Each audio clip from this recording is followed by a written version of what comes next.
Pelita di tengah hujan. Kartika Dewi sejak kecil bercita-cita menjadi seorang dokter. Cita-cita itu tidak hanya menjadi mimpi, tetapi juga tujuan yang ia perjuangkan mati-matian. Akhirnya, keinginan terbesarnya terwujud. Ia lulus dari Fakultas Kedokteran dan kini bekerja di sebuah rumah sakit ternama. Reputasinya sangat baik, tetapi lebih banyak di kalangan pasien daripada di mata atasannya sendiri. Di antara rekan-rekannya pun, ada saja yang tidak menyukai metode kerjanya. Tujuannya memang murni untuk kesembuhan pasien, bukan meresepkan obat-obatan mahal yang kurang efektif, atau mengirim pasien untuk menjalani prosedur yang tidak perlu. Namun, fakta bahwa Kartika selalu bersedia menggantikan jadwal jaga dokter lain tanpa banyak bicara dan setuju bekerja di hari libur, justru sangat disukai banyak orang. Apalagi yang mau dia kerjakan? Dia kan sendirian, celetuk beberapa dokter. Para perawat senior yang lebih tua menaruh simpati. Nanti kamu sendirian terus loh, Tika. Jangan semua tenaga dihabiskan untuk kerja. Pikirkan dirimu juga, masa muda itu tidak abadi. Apalagi, seperti yang mungkin dipikirkan beberapa orang, Tika tidak dianugerahi kecantikan yang luar biasa. Kartika sebenarnya tidak jelek, hanya saja penampilannya biasa, tidak mencolok, dan mudah dilupakan. Terkadang, saat menatap cermin, ia merasa sedih. Andai saja ada satu ciri khas yang menonjol, keluhnya dalam hati. Biasanya, orang menyebut seorang gadis yang tidak mereka kenal namanya dengan ciri fisiknya, oh, yang rambutnya panjang tebal itu, atau si langsing yang kulitnya putih, atau setidaknya, gadis gemuk yang lincah dan punya tahi lalat di pipi, dan semua orang langsung tahu siapa yang dimaksud. Tapi tentang Kartika, orang mungkin hanya bisa berkata, gadis manis, tinggi sedang, dan sulit ditebak siapa orangnya, jika semua gadis kurang lebih sama. Seringkali Kartika hanya mengabaikan nasihat-nasihat itu dan pemikirannya sendiri, tetapi kadang ia juga merenung bahwa mungkin memang sudah saatnya ia menikah dan memiliki anak. Banyak teman sebayanya sudah berkeluarga. Ah, masih ada waktu, aku pasti bisa, pikir gadis itu, yang pernah merasakan pahitnya cinta di masa lalu. Ia juga tidak terlalu merasa kesepian. Di tempat kerja, ia selalu dikelilingi orang. Setelah bekerja, ia hanya ingin punya waktu dan kesempatan untuk beristirahat. Meskipun begitu, ia tidak pernah mengeluh lelah atau sibuk, karena pekerjaan ini adalah panggilannya, makna hidupnya. Pada suatu hari di bulan September, ia sedang bertugas di ambulans. Di dalam mobil terasa hangat, bahkan sedikit gerah, sementara di luar hujan turun deras.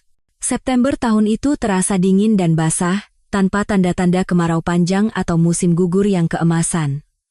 Semoga Oktober lebih bersahabat, pikir Kartika, yang sangat menyukai suasana sejuk, jaga hari itu tidak terlalu berat. Seorang pria parubaya terkena serangan asma, seorang lainnya mengalami saraf terjepit, dan seorang ibu yang panik mengira sakit perut biasa pada anak remajanya adalah penyakit mematikan. Menjelang malam, mereka kembali dari panggilan terakhir yang juga tidak rumit. Seorang wanita lansia memanggil ambulans karena takut tekanan darahnya melonjak. Ia lebih terlihat panik daripada benar-benar sakit dan sebenarnya bisa menanganinya sendiri, meskipun lonjakan tekanan darah memang bisa berbahaya. Kartika memberinya suntikan, menunggu hingga tekanan darahnya normal, memberikan beberapa saran, dan bahkan menawarkan rawat inap, yang tentu saja ditolak oleh pasien. Aduh, dokter, buat apa ke rumah sakit? Di sana sekarang banyak angin, dingin, nanti malah masuk angin. Saya di rumah saja istirahat, besok kita lihat lagi. Besok dokter dari puskesmas akan datang memeriksa ibu. Untuk sekarang, berbaring saja dan yang penting jangan stres ya, Bu, saran Kartika sebelum pergi, diiringi ucapan terima kasih dari sang pasien. Mereka harus kembali ke rumah sakit untuk melaporkan pekerjaan yang telah selesai, lalu bisa pulang. Jam kerja telah usai, dan itu membuat suasana hatinya membaik. Perjalanan pulang harus melintasi seluruh kota. Sopir ambulans, Pak Udin, mencoba mencari jalan pintas sambil bersenandung pelan lagu dangdut kesukaannya. Sudah Pak, tidak ada panggilan lagi hari ini. Jangan bikin sial, senyum Kartika. Justru lagu ini bawa hoki, Bu Dokter, jawab Pak Udin. Tiba-tiba ia mengumpat dan mengerem mendadak. Tepat di depan mobil, 3 orang pemuda yang sedang berkelahi muncul entah dari mana. cari tempat kok di tengah jalan. Preman mabuk, gerutu Pak Udin. Astaga, benarkan kata saya. Ibu mau kemana? Berhenti. Perkataan itu ditujukan pada Kartika yang melompat keluar dari mobil, tetapi ia tidak mau mendengarkan. Berhenti, teriaknya dengan suara tegas dan lantang. Bubarkan keributan ini, polisi sudah di jalan. Tentu saja tidak ada polisi di dekat sana, tetapi dua dari pemuda itu merasa lebih baik segera kabur. Pemuda ketiga, yang tampaknya terluka parah, tergeletak di jalan. Kartika mendekati pemuda itu dan melihat ia butuh pertolongan, tapi tidak mungkin menolongnya di tengah jalan. Pak Udin. Budi. Teriaknya tegas kepada sopir dan petugas medis. Kenapa kalian diam saja? Bantu saya angkat dia ke mobil. Korban adalah seorang pemuda, sepertinya cederanya serius karena ia tidak mampu mengucapkan sepatah kata pun dengan jelas. Anehnya, tidak tercium bau alkohol darinya. Di dalam ambulans, Kartika membaringkannya di atas brangkar dan mulai melakukan pemeriksaan. Masalah utamanya bukanlah luka-luka akibat perkelahian. Pemuda itu demam tinggi, suhu tubuhnya mendekati 40 derajat Celcius. Dan yang paling mengkhawatirkan, luka di kepalanya jelas bukan luka baru, setidaknya sudah sebulan yang lalu. Mungkin saat itu ia juga mengalami gegar otak. Lukanya pun tidak dijahit dengan benar. Sepertinya pemuda itu tidak pernah pergi ke rumah sakit. Ia hampir tidak sadarkan diri dan tidak bisa bicara. Tidak ada dokumen identitas yang ditemukan padanya. Satu-satunya hal yang bisa dipahami dari gumamannya yang tidak jelas adalah bahwa ia sudah sebulan hidup di jalanan. Sementara itu, mereka tiba di rumah sakit. Terus dia mau dibawa kemana? Tanya Budi, si petugas medis, dengan nada kesal. Ya kebangsal. Masa mau dibuang di jalan? Jawab Kartika. Bawa dulu ke UGD, saya akan urus tempat untuknya.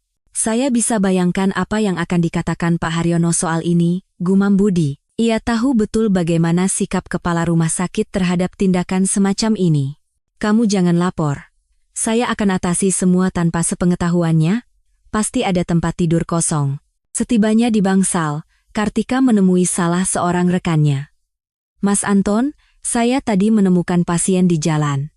Demam, ada luka, termasuk luka lama. Kita harus menempatkannya di suatu tempat. Siapa dia? Bagaimana cara mendaftarkannya? Saya tidak tahu, dia tanpa identitas. Biarkan dia istirahat beberapa hari saja, sampai demamnya turun dan lukanya dirawat. Nanti juga dia pergi. Duh, Bu Kartika ini ada-ada saja. Kalau Pak Haryono tahu ibu memungut gelandangan dari jalan dan menaruhnya di bangsal, kita semua bisa kena marah. Mas Anton Sutrisno tampak sangat kesal dan bingung dengan tindakan Kartika. Di satu sisi, orang itu perlu ditolong. Di sisi lain, ini bukan panti sosial. Terus bagaimana? Masa kita usir ke jalan? Lagi pula dia tidak terlihat seperti gelandangan. Mungkin saja dia korban kejahatan. Dia kan manusia, kata Kartika, seolah membaca keraguannya. Baiklah, di kamar nomor 8, ada satu tempat tidur kosong. Biar dia di sana dulu, nanti kita lihat. Semoga saja Pak Haryono tidak tahu menahu soal ini. Bilang saja suruh bawa ke sana. Semoga tidak terlalu kotor, kata dokter itu dengan gusar. Tidak kok, hanya basah kuyup. Suhunya tinggi sekali, mungkin flu berat. Kondisinya juga hampir pingsan. Tidak bisa berkata apa-apa, jawab Kartika dengan lega, bergegas mengikuti rekannya. Sepertinya pasien temuannya akan selamat. Asalkan Pak Haryono tidak mengetahuinya. Kepala rumah sakit itu jarang sekali mengunjungi bangsal tanpa alasan penting, kecuali ada kasus khusus atau amit-amit ada yang mengadu. Sejauh ini, sepertinya tidak ada yang melihat selain Budi dan beberapa perawat yang pasti akan tutup mulut. Lagi pula, tidak ada yang suka berurusan dengan kepala rumah sakit. Banyak hal di rumah sakit itu yang sengaja disembunyikan dari perhatian Pak Haryono. Karena itu, tidak ada yang terlalu terkejut dengan pasien baru ini, dan tidak ada yang berniat melaporkan keberadaan pasien tak terdaftar itu. Kecuali Larasati. Ia juga seorang dokter, tetapi tidak berdedikasi seperti Kartika. Ia adalah orang yang salah tempat di dunia medis. Tujuannya adalah menaiki jenjang karier, bukan menyembuhkan orang. Caranya meniti karier adalah dengan menjilat atasan, yaitu Pak Haryono Santoso, yang sangat menghargai sifat-sifat seperti pandai memuji dan menjadi mata-mata. Dalam hal ini, Larasati tidak ada tandingannya. Hidungnya yang panjang dan mancung seolah diciptakan oleh alam untuk mengendus hal-hal yang seharusnya disembunyikan dari atasan. Selain itu, karena beberapa alasan yang ia anggap sangat kuat, ia sudah lama tidak menyukai Kartika, dan selalu mencari kesempatan untuk melaporkan ulah Kartika kepada atasan. Saat itu juga, dengan suara sepatu haknya yang berketuk, ia segera bergegas ke ruang kepala rumah sakit. Pak Haryono, ini keterlaluan. Di rumah sakit kita yang teladan dan terkenal di kota ini, apa yang sedang terjadi? Ini bisa jadi skandal besar. Ada apa, Bu Larasati? Tanya sang kepala rumah sakit dengan waspada. Itu, si Bunda Teresa kita, Kartika Dewi. Dia tidak pernah kapok. Sekarang dia memungut gelandangan dari jalanan dan menempatkannya di bangsal. Tanpa dokumen, tanpa apa-apa. Pasti penuh kutu, penyakit kulit, dan penyakit menular seksual, belum lagi catatan kriminalnya. Larasati seakan bergetar karena kegirangan yang jahat. Anda bercanda? Saya akan periksa sekarang juga. Pak Haryono bangkit dengan berat dari kursinya, menatap Larasati dengan pandangan setuju, lalu berjalan untuk memeriksa apa yang terjadi di rumah sakit yang dipercayakan kepadanya. Ia tiba di bangsal, menyadari Larasati tidak bercanda, dan langsung melabrak biang keladinya. Apa yang Anda lakukan, Bu Kartika? Seingat saya, kepala rumah sakit di sini adalah saya. Saya tidak ingat pernah memberi perintah untuk menempatkan orang tanpa dokumen di bangsal. Mana KTP-nya, kartu BPJS-nya? Pak Haryono, menurut saya, kata kuncinya di sini adalah orang. Ya, orang ini tidak punya dokumen, tapi dia sakit. Dia diserang, mungkin dirampok. Berbagai kemungkinan bisa terjadi. Kartika mencoba membela diri. Dan apakah Anda tahu bahwa obat-obatan dan biaya rawat inap itu butuh uang? Siapa yang akan menggantinya setelah korban situasi ini sembuh dan pergi begitu saja? Saya? Dari kantong saya sendiri? Siapa yang akan merawatnya secara gratis? Siapa dan dengan uang siapa yang akan membersihkan bangsal ini setelah orang terhormat ini pergi? Oh, Anda kan sangat baik hati dan kaya raya. Kalau begitu, buka saja klinik swasta dan rawatlah anjing-anjing liar di sana. Silakan ikut saya ke ruangan saya, kita akan bicara tentang kelakuan Anda ini.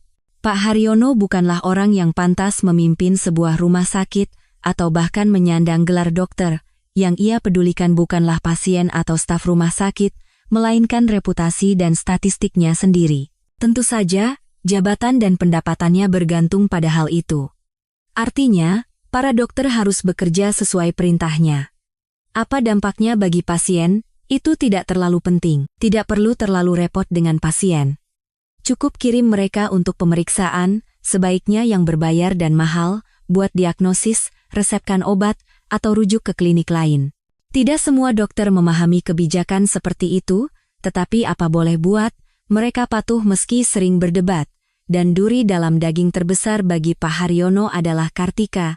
Ia tidak suka ada campur tangan dalam pekerjaannya dan tahu cara merawat orang dan mencapai kesembuhan secara efektif. Sejak hari pertama ia bekerja di rumah sakit itu, konflik ini sudah dimulai. Dan hari ini, sepertinya konflik itu akan berakhir dengan kemenangan mutlak bagi kepala rumah sakit. Kartika memasuki ruangannya. Ia tidak takut dipecat, tetapi ia masih berharap bisa menyadarkan Pak Haryono, membuktikan bahwa ia benar. Bagaimanapun, dia adalah seorang dokter, dan profesi ini dipilih bukan untuk mengejar pangkat dan gelar. Ia sadar harapan itu sia-sia, tetapi mungkin saja masih ada sedikit nurani yang tersisa di jiwa yang telah lama membatu itu. Pak Haryono, Anda kan tahu kita ini dokter, kita tidak punya hak untuk melewati orang yang membutuhkan pertolongan, terlepas dari apakah dia punya BPJS atau uang. Bukankah itu yang diajarkan kepada kita di kampus? Anda juga pernah mengucapkan sumpah Hipokrates, kan? Hentikan demagogi ini. Tidak ada yang akan merawat orang secara gratis. Tidak ada yang berhak membawa orang dari jalanan ke rumah sakit, apapun kebutuhan mereka. Apa Anda memikirkan pasien lain yang mungkin terancam oleh gelandangan ini, Yang bisa jadi seorang penjahat, dia tidak terlihat seperti gelandangan. Musibah bisa menimpa siapa saja. Mungkin dia punya BPJS dan uang. Bagus. Kalau begitu suruh dia pulang, ambil dokumennya, baru kembali ke rumah sakit. Saya tidak mengerti apa gunanya perdebatan kita ini, yang omong-omong bukan yang pertama kali. Saya sudah memperingatkan Anda, Bu Kartika, bahwa kesalahan Anda berikutnya akan menjadi yang terakhir. Anda tidak mau mendengarkan. Jadi, saya tidak melihat alasan untuk mempertahankan Anda. Silakan saja. Saya akan mempermudah tugas Anda. Kartika mendekati meja, mengambil selembar kertas kosong, menuliskan tanggal dan tanda tangan. Ketik saja teks apapun yang Anda mau. Atas kemauan sendiri, karena pelanggaran, atau apapun. Saat keluar dari ruangan, ia mendengar suara yang dilemparkan ke punggungnya, toh kamu memang tidak punya otak, jadi surat pemecatan karena pelanggaran sudah cukup. Kartika berjalan menuju bangsal tempat penyebab pemecatannya dirawat. Di tengah jalan, ia dihadang oleh kepala keamanan dengan wajah bersalah. Maaf, Bu Kartika, saya diperintahkan untuk segera mengeluarkan pasien tak terdaftar itu dari rumah sakit. Jadi, mohon maaf, saya tidak bisa menolak. Saya tinggal 2 tahun lagi pensiun, Ibu tahu sendiri. Baik, Pak Igor, saya akan membawa pasien itu dan pergi sekarang. Jangan khawatir. Saya akan bicara dengan sopir ambulans.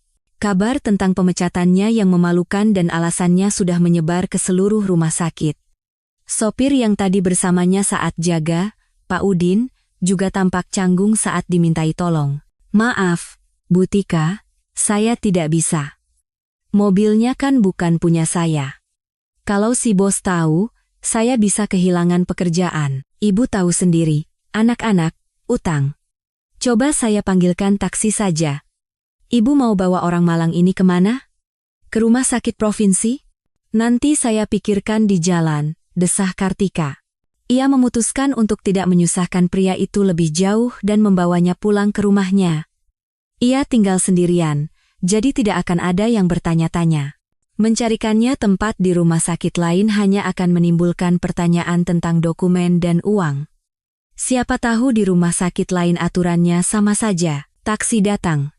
Dengan bantuan satpam dan sopir taksi, ia menempatkan pasien di kursi belakang, menyebutkan alamatnya, dan berangkat pulang, nyaris menangis karena kesal. Ia tidak takut kehilangan pekerjaan atau dipecat dengan catatan buruk. Hal itu selalu bisa diperjuangkan, dan ia pasti akan menemukan pekerjaan lagi dan memulihkan nama baiknya. Itu bukan masalah besar. Yang membuatnya sakit hati adalah birokrat itu telah mengubah rumah sakit menjadi kerajaan pribadinya. Ia sudah lama mengancam akan memecatnya karena Kartika merawat pasien lansia atau mereka yang ia anggap tidak punya harapan, yang kemudian pulang dengan kaki mereka sendiri. Perawatan mereka memang memakan waktu lebih lama, dan itulah yang paling mengganggu Pak Haryono. Saya tidak mengerti. Bu Kartika, kenapa Anda harus bicara dari hati ke hati dengan setiap pasien? Kenapa Anda menghabiskan waktu berjam-jam bertanya tentang hidup mereka? Pasien masuk karena hipertensi, ya obati saja hipertensinya. Menjelaskan gaya hidup sehat pada orang usia 50-an, apa bedanya apa pekerjaannya, atau penyakit apa yang dideritanya saat kecil? Anda kurang kerjaan, ya? Saya melakukan apa yang seharusnya saya lakukan. Aturan utama seorang dokter adalah mengumpulkan riwayat medis dengan cermat. Apa Anda tidak diajarkan itu di kampus? Saya diajarkan tidak lebih buruk dari Anda. Tapi apa yang baik untuk teori di kampus tidak selalu berhasil dalam praktik. Ini bukan kampus. Kalau kita harus mengorek semua detail dari setiap orang, kapan kita akan merawat mereka? Berapa banyak orang yang akan menderita tanpa bantuan sementara seorang nenek cerewet menceritakan kisah cinta tragisnya 100 tahun yang lalu? Jangan melebih-lebihkan, Pak Haryono. Nenek yang Anda maksud itu usianya 40 tahun, punya 2 anak di bawah umur, dan masalahnya berawal dari aborsi yang tidak profesional 20 tahun lalu. Selama ini dia menderita, diobati karena maag yang tidak ada, neuralgia, dan penyakit lain, tanpa ada yang menyadari apa yang sebenarnya terjadi. Sekarang dia akan mendapatkan pengobatan yang tepat, penyakitnya yang sebenarnya tidak akan terabaikan, dan dia akan hidup puluhan tahun lagi. Selamat. Tapi saya jamin, rumah sakit kita tidak mendapat keuntungan apa-apa dari itu. Dan kalau Anda, Nona yang baik hati, begitu murah hati, bawa saja orang-orang menderita itu ke rumah Anda. Rawat mereka di sana, dengarkan dongeng mereka, kalau perlu jilati luka mereka. Tapi di sini, maaf, ini bukan warung pribadi. Percakapan semacam itu terjadi terus-menerus, meskipun Kartika tahu mustahil mengubah pikiran Pak Haryono. Kenapa dia masuk ke dunia medis? Kenapa dia mengubah rumah sakit menjadi warung pribadinya? Mungkin dia akan menjadi manajer yang baik di sebuah pabrik, misalnya pabrik mebel, pikirnya, membuat meja dan kursi dengan cepat, bagus. Kalau lemari buatannya miring, paling-paling ditegur. Tapi berurusan dengan manusia, orang sepertinya hanya membawa mudarat. Banyak yang menyadari ini, bukan hanya Kartika, tetapi setiap upaya untuk mempertahankan pendapat berakhir seperti ini, pemecatan dengan catatan buruk. Dan sekarang aku harus mengikuti sarannya, membawa orang ini pulang dan mencoba merawatnya sendiri. Untungnya, sepertinya tidak ada cedera serius, kita pasti bisa, pikirnya. Setibanya di rumah, ia meminta sopir taksi untuk membantunya dengan bayaran tambahan membawa pasien itu ke apartemennya.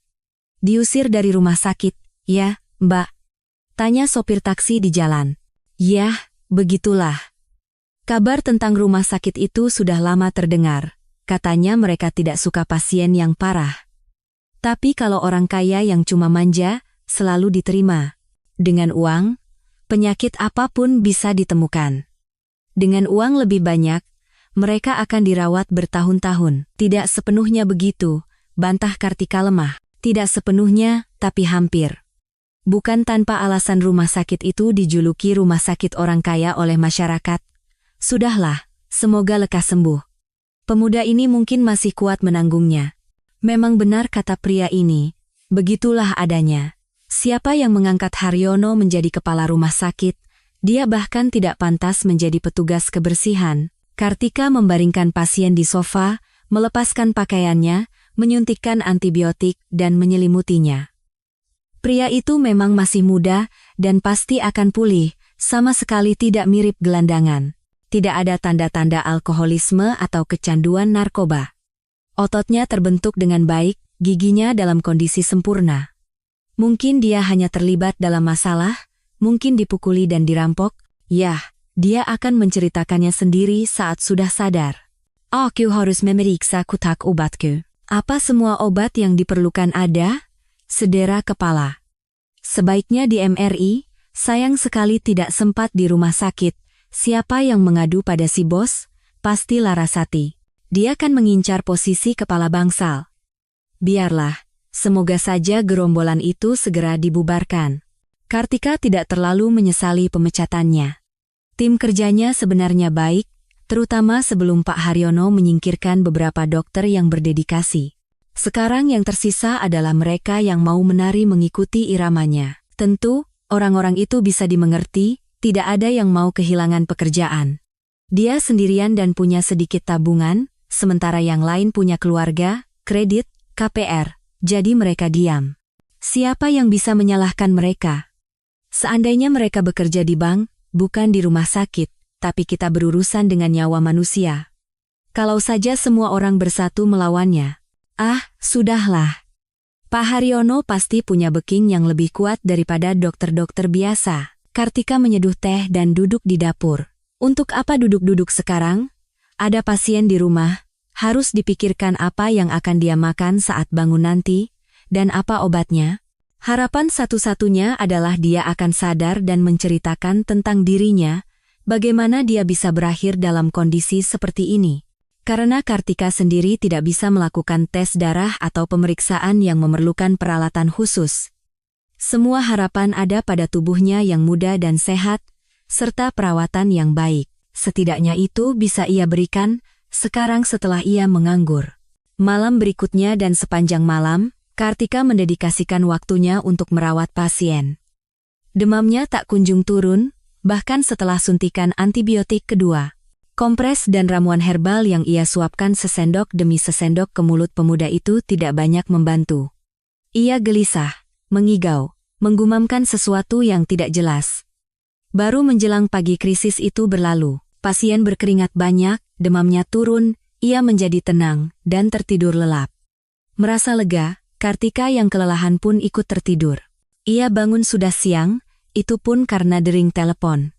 Suara tegas dari bagian keuangan menyuruhnya datang untuk mengambil pesangon. Setelah berjanji akan datang, ia mendengar langkah kaki di koridor. Awalnya ia kaget, lalu teringat bahwa ia tidak sendirian. Ia keluar dan melihat pasiennya, mengenakan jubah mandi miliknya yang tebal. "Kenapa Anda jalan-jalan? Anda harus berbaring." "Sudah lama bangun?" tanyanya. "Saya tidak tahu." "Saya bangun." "Saya di mana?" Pemuda itu tampak bingung, dan meskipun masih lemah, ia terlihat lebih hidup daripada kemarin.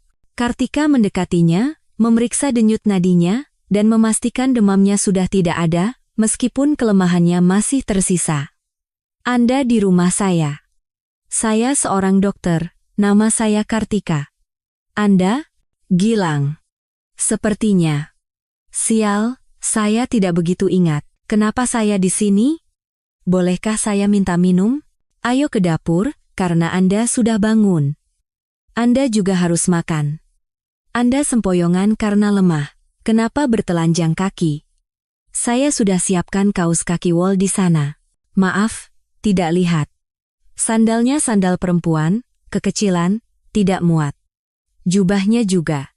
Ya, jubah mandi pink dengan motif hati itu terlihat lucu di tubuh pemuda itu, dan juga kependekan. Kartika tertawa kecil.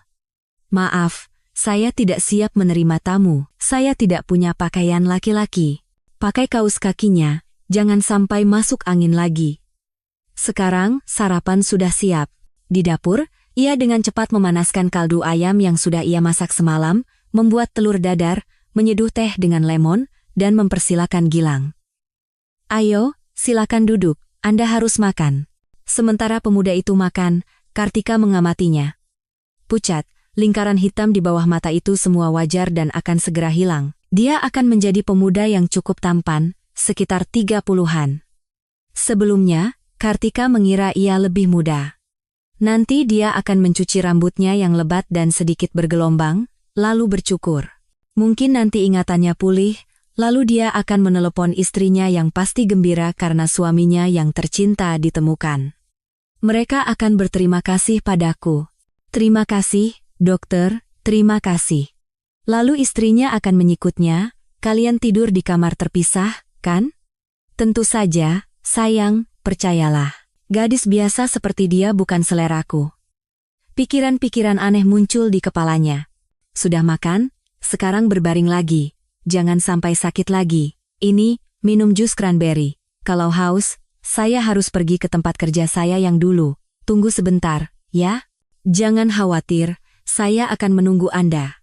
"Saya tidak akan mencuri apa-apa," pemuda itu meyakinkan. "Syukurlah." Kartika tersenyum sambil mengenakan sepatunya di depan pintu, berbaring dan tidurlah. "Tolong, jangan banyak bergerak dulu, nanti saya belikan pisau cukur." Ia keluar dari apartemen, dengan riang memikirkan apa yang akan terjadi jika si orang asing bernama Gilang ini benar-benar menghilang tanpa jejak, membawa semua barang berharga dari apartemennya. Tentu, ia tidak punya banyak harta, tetapi ada sedikit simpanan uang di laci meja rias. Di sana juga ada beberapa perhiasan. Jika dia pencuri biasa, dia tidak akan pilih-pilih. Pikiran-pikiran ini tidak membuatnya takut. Kartika yakin hal seperti itu tidak akan terjadi. Bukan karena orang asing yang ia tinggalkan di apartemen itu lemah, tetapi karena ia tidak percaya pemuda itu bisa merampoknya, ia tampak bisa dipercaya. Dengan pikiran tentang kemungkinan pencurian, ia hanya menghibur dirinya sendiri saat menuju urusan yang sama sekali tidak menyenangkan, dipecat, apalagi dengan catatan buruk, bukanlah hal yang lucu. Karena itu, saat mendekati rumah sakit, ia tidak lagi tersenyum, membayangkan percakapannya di kantor polisi, "Saya dirampok." "Oleh siapa?" "Saya tidak tahu. Namanya sepertinya Gilang, tapi tidak pasti. Saya meninggalkannya sendirian di rumah." "Dari mana dia?" "Saya temukan tergeletak di jalan kemarin. Saya bawa pulang." Terdengar konyol, jujur saja. Di tempat kerja, saat menerima pesangon dan mengemasi barang-barangnya, ia tetap tenang dan berbicara dengan rekan-rekan yang menghiburnya. Masa sih dia menulis catatan buruk? Keterlaluan. Karena penyalahgunaan aset negara?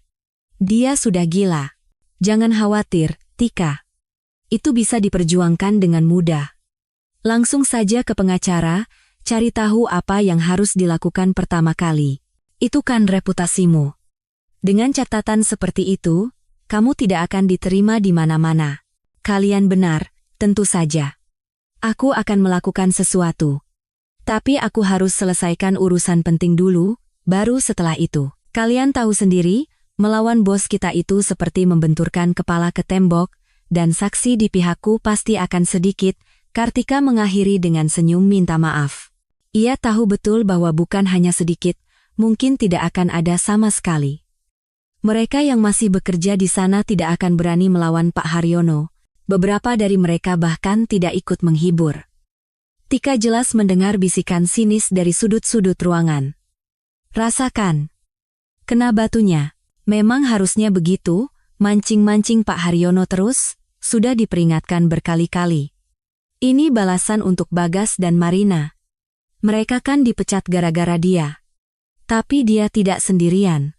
Katanya dia membawa gelandangan itu pulang. Bayangkan. Sebentar lagi mereka akan mengumpulkan botol bekas di tempat sampah bersama-sama.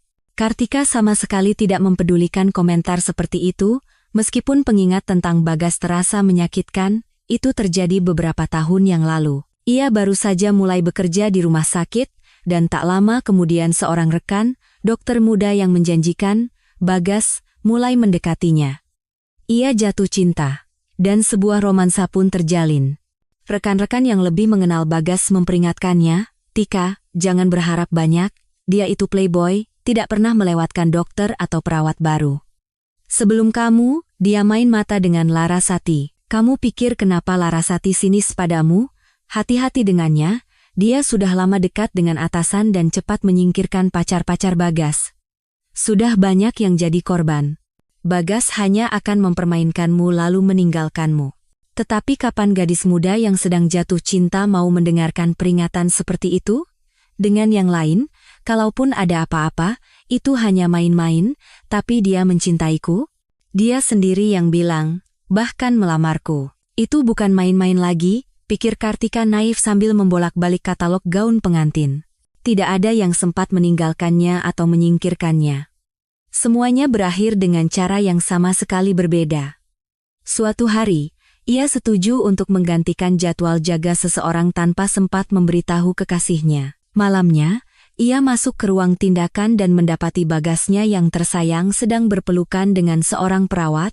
Marina bukan perawat muda atau baru, melainkan yang sudah bekerja di bangsal itu lebih lama darinya. Bagi Kartika, itu adalah pukulan telak. Ia tidak bisa menahan tangis, berlari sambil menangis, menabrak dan menjatuhkan sesuatu secara tidak sengaja, lalu menabrak kepala bangsal saat itu. Seorang pria galak yang entah kenapa ada di rumah sakit selarut itu mungkin menjenguk pasien penting. Skandal besar pun terjadi. Bagas dan Marina dipecat. Oh, betapa marahnya Bagas pada Kartika. Dasar cengeng, histeris. Bisa kan masuk diam-diam, tampar aku, atau ikut bergabung saja. Ini malah teriak-teriak. Dan cinta pun berakhir di situ. Mungkin itu menyelamatkan Kartika dari balas dendam Larasati. Bagas toh sudah dihukum, dan Kartika sendiri juga menderita. Ia tidak hanya ditinggalkan, tetapi juga dipermalukan di depan semua orang. Namun, Larasati tetap menyimpan dendam. Dan Kartika, ia tidak bisa lagi mempercayai pria dan tidak pernah memulai hubungan asmara di tempat kerja. Sebenarnya, di luar tempat kerja juga tidak, karena seluruh waktunya ia curahkan untuk pekerjaan. Itulah sebabnya tidak ada barang-barang pria di rumahnya. Ah ya, aku harus ke toko membeli pisau cukur untuk Gilang, ia mengingatkan dirinya sendiri. Setibanya di rumah, ia mendapati pasiennya di dapur. Dalam 2 jam terakhir, Gilang telah mencuci dan mengeringkan pakaiannya, serta mandi. Ia sangat senang dengan pisau cukur yang dibelikan. Terima kasih banyak. Jenggot ini sudah tidak karuan, memalukan kalau keluar dengan penampilan begini. Orang bisa takut, saya akan bercukur sekarang, lalu pergi. Terima kasih banyak. Tentu, saya ingin sekali mengembalikan uang Anda, tapi... Sudah, jangan bicara begitu. Anda tidak boleh pergi sekarang, dan sepertinya tidak punya tujuan, kan? Di luar angin kencang dan hujan. Kalau Anda keluyuran, bisa sakit lagi, dan kali ini bisa lebih parah. Ayo kita makan siang, saya memang tidak memasak, dan sudah lupa caranya, tapi kita bisa cari akal. Kita makan. Lalu Anda ceritakan siapa Anda, dan apa yang terjadi. Baru setelah itu kita putuskan Anda harus kemana. Tapi pertama-tama, makan dulu. Saya lapar sekali. Di jalan, ia membeli sayuran beku, nugget siap saji, kentang goreng, roti, dan makanan ringan. Sambil membawa semua itu pulang, ia tersenyum geli memikirkan keuntungan hidup sendiri. Sekarang, ia dengan cepat membuat sup dan lauk pauk. Mereka makan bersama dengan lahap, dan suasana hati mereka membaik. Anda bilang Anda pergi ke tempat kerja lama, berarti Anda sudah berhenti? Tanya pemuda itu hati-hati. Saya dipecat kemarin. Tapi tidak apa-apa, saya akan mencari pekerjaan lain. Ini karena saya, ya? Wajah Gilang muram. Jangan dipikirkan. Dan ayo kita pakai kamu aku saja, kita bukan di pertemuan bangsawan. Lebih baik ceritakan tentang dirimu, biar lebih jelas apa yang harus kita lakukan dan bagaimana cara membantumu. Mungkin keluargamu sudah kalang kabut mencarimu. Gilang termenung, menundukkan kepala. Akhirnya ia menjawab, aku tidak tahu, Kartika. Percaya atau tidak, kepalaku benar-benar kosong. Aku bahkan tidak yakin dengan namaku sendiri. Aku hanya ingat sebulan terakhir, itu pun samar-samar. Para gelandangan itu memanggilku Gilang. Tapi siapa aku sebelumnya? Tidak, aku tidak ingat. Kamu bilang mereka mencariku, tapi siapa dan di mana? Kamu kan dokter, katakan padaku, bagaimana mungkin seseorang tidak ingat apa-apa? Tenang, Gilang, tenang. Sebenarnya, hal seperti itu bisa terjadi. Aku ahli saraf, bukan psikiater, jadi aku tidak terlalu ahli dalam hal ini, tapi aku tahu sedikit dan belum pernah menanganinya langsung. Kamu mengalami cedera, dan cukup serius. Mungkin itu penyebabnya, tapi aku tidak berpikir ini tanpa harapan. Kamu masih muda, fisikmu hampir sehat, jadi jangan coba memaksakan diri untuk mengingat sekarang. Biarkan masa lalu menjadi misteri untuk sementara.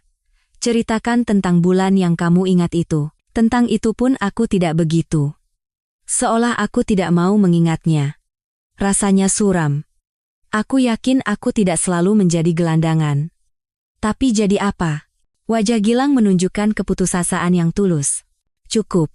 Jangan siksa dirimu sendiri. Kamu tidak akan ingat apa-apa dengan cara itu. Kamu akan ingat justru saat kamu lupa bahwa kamu harus mengingat. Atau saat kamu bertemu dengan keluargamu. Aku sudah punya gambaran bagaimana cara menemukan mereka, tapi kamu harus sedikit lebih kuat dulu. Cuacanya buruk. Kamu tidak punya pakaian yang layak. Flu sekecil apapun sekarang bisa menyebabkan komplikasi serius. Bagaimana perasaanmu sekarang? Kepalaku sedikit pusing, tapi tidak selalu. Tentu saja masih lemah, tapi bisa ditahan. Namun, dari mata Gilang terlihat bahwa kondisinya lebih buruk dari yang ia coba tunjukkan. Untuk keluar rumah sekarang, bahkan dengan pakaian yang sesuai musim, jelas tidak mungkin. Rencana Kartika sederhana. Pergi bersama Gilang ke kantor polisi dan mencari tahu apakah ada yang mencarinya. Pasti pemuda itu punya keluarga, atau setidaknya teman dan rekan kerja. Tentu saja, ada kemungkinan polisi juga mencarinya. Sulit dipercaya. Tetapi kemungkinan bahwa apa yang terjadi padanya adalah hasil dari perseteruan gangster tidak bisa dikesampingkan sepenuhnya. Memang, ia sama sekali tidak terlihat seperti gangster atau pembunuh, tetapi siapa tahu. Gilang sendiri siap pergi kapan saja, tapi bagaimana? Ia sangat lemah, bahkan setelah berjalan-jalan di dalam apartemen, ia akan jatuh ke kursi dengan lemas, dan dengan susah payah kembali ke sofa. Berapa lama lagi ini akan berlangsung? Bagaimana jika aku selamanya cacat seperti ini? Tanyanya dengan kesal. Jangan mengada-ada. Kamu bukan cacat, hanya belum pulih dari sakit. Berapa lama kamu demam? Kamu sendiri tidak tahu. Mungkin ada infeksi. Tapi aku pikir tubuhmu hanya kelelahan. Selama sebulan kamu hidup dalam kondisi tidak normal, tidak biasa bagimu, dan itu tidak pernah tanpa akibat. Kamu tahu, para gelandangan yang menemukanku. Tidak. Aku tidak akan bilang mereka menjadi temanku. Tidak ada persahabatan atau kebaikan khusus di sana, mereka hanya bertahan bersama karena sendirian pasti tidak akan selamat. Mereka menemukanku di bangku taman. Waktu itu masih musim kemarau, tapi sudah mulai dingin di malam hari, di dekat sungai. Aku sendiri tidak ingat, mungkin aku jatuh ke sungai, tenggelam, dan karena itu kehilangan ingatan. Yah, mereka melihatku tergeletak di bangku, mengira aku mabuk dan tertidur. Mereka mau menggeledahku, mencari uang. Lalu mereka melihat darah. Kepalaku pecah. Gilang menyentuh bekas luka di kepalanya. Satu orang langsung kabur, katanya tidak mau cari masalah. Tapi dua orang lainnya tinggal. Aku sedikit sadar, mereka membawaku pergi, sepertinya kasihan. Katanya akan mengeringkan pakaianku, memberiku makan. Tentu saja, pakaianku kemudian mereka ambil. Jaketku. Mungkin di sakunya ada dokumen, tapi sekarang apa gunanya bicara? Luka di kepala mereka rekatkan dengan plester, langsung di atas rambut. Sakit sekali waktu aku mencabutnya, Gilang tertawa. Sangat mungkin ada dokumen di sana, dan mereka sengaja menyembunyikannya. Yah, aku tidak ingat apa-apa. Mereka sendiri yang mulai memanggilku Gilang. Aku tidak membantah, meskipun aku tidak merasa seperti Gilang. Aku tinggal di sana, perlahan-lahan. Awalnya hanya berbaring, di sebuah rumah kosong, lalu aku tidak tahu berapa lama waktu berlalu. Aku bilang sebulan, mungkin kurang, mungkin lebih. Lalu aku mulai bisa berdiri, kepalaku tidak terlalu sakit lagi, tidak sempoyongan. Awalnya aku sempoyongan sekali. Seharusnya saat itu aku ke rumah sakit, diperiksa, luka ini dijahit dengan benar. Bekas lukanya jadi kasar. Di sarang gelandangan itu, aku bisa saja kena infeksi. Ya, kamu sakit cukup lama, dan sekarang pun kadang masih nyeri, entah bisa diperbaiki atau tidak. Kemungkinan besar bisa. Itu bukan masalah besar, aku jamin. Tapi tentu saja, pertama-tama kita harus menemukanmu, maksudku, masa lalumu. Ya, penyelamat-penyelamatku itu, begitu mereka lihat aku mulai pulih, mereka langsung mendesakku. Ayo, ingat-ingat, di mana kamu tinggal? Punya teman atau keluarga? Dan semacamnya. Mereka sendiri tidak tahu apa-apa tentangku, tapi mereka pikir aku bukan orang miskin, pakaianku bagus, ada cincin emas di jariku. Ayo, cepat temui keluargamu, bawakan kami uang sebagai balas jasa. Aku bertanya, di mana cincinnya? Mungkin ada inisial atau apa, tentu saja sudah lama mereka jual. Dan aku, meskipun dipaksa, tidak ingat apa-apa, pemuda itu dengan kesal menepuk lututnya. Tenang. Semuanya akan kembali, dan sangat cepat. Tapi, dengan siapa dan kenapa kamu berkelahi waktu itu? Dengan para gelandangan itu. Tidak juga, dengan teman-teman mereka. Entah siapa pemuda-pemuda itu, datang dan pergi, lalu mereka mulai mengurusiku. Ingat, begitu terus. Aku dengan senang hati akan melakukannya, tapi bagaimana? Lalu aku entah masuk angin atau apa, kondisiku memburuk lagi, demam. Mereka mulai meneriakiku. Kami di sini merawatmu, memberimu makan dan minum, tapi tidak ada hasilnya. Kamu jelas dari keluarga kaya, tapi tidak mau bayar. Sekarang sakit lagi. Apa kami harus merawatmu seumur hidup? Atau kamu mau mati di sini dan membuat kami lebih banyak masalah? Kalau begitu, kamu akan berurusan dengan orang lain, bukan kami. Mereka tidak akan main-main. Dengan pemuda-pemuda itulah, mereka benar-benar menekanku. Mereka memutuskan untuk membawaku keliling kota. Mungkin aku akan mengingat sesuatu. Sehari, 2 hari, 3 hari mereka membawaku, tapi kondisiku semakin buruk. Aku pikir, aku harus kabur dari mereka, ke sudut manapun, lalu, mati saja, mungkin, tapi dengan tenang, tanpa mereka. Tapi pelari macam apa aku waktu itu? Jujur saja, pada satu titik aku sengaja memutuskan untuk lari ke jalan. Aku pikir, kalau ditabrak mobil, bagus kalau langsung mati. Kalau tidak, juga bagus, mungkin akan dibawa ke rumah sakit, dan di sana kita lihat nanti. Begitulah aku berakhir di bawah mobilmu. Untungnya sopirnya mengerem tepat waktu. Dan idemu itu sangat bagus, terbukti dari waktu ke waktu. Artinya, kepalamu, meskipun terluka, masih berfungsi normal. Lihat, kamu lelah lagi, berkeringat, denyut nadimu, berbaringlah.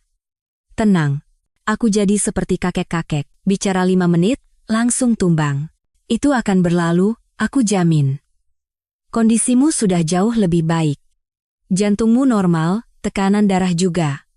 Aritmia seperti sebelumnya sudah tidak ada. Entah berapa lama kamu demam, tubuhmu lemah, tapi tubuhmu muda, sehat, dan ingin hidup. Sebaiknya dia memang dirawat di rumah sakit. Kenapa aku menahannya di rumah?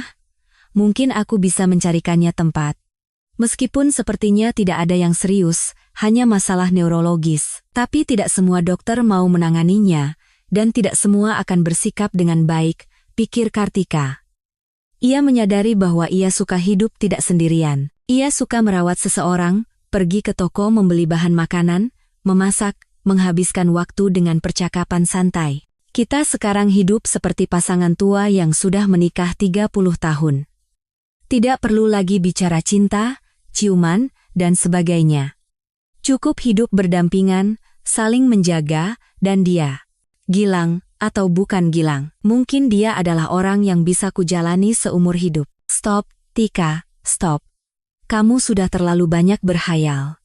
Sebentar lagi dia akan menemukan keluarganya, mungkin istri dan anak-anaknya. Jadi jangan terlalu terikat.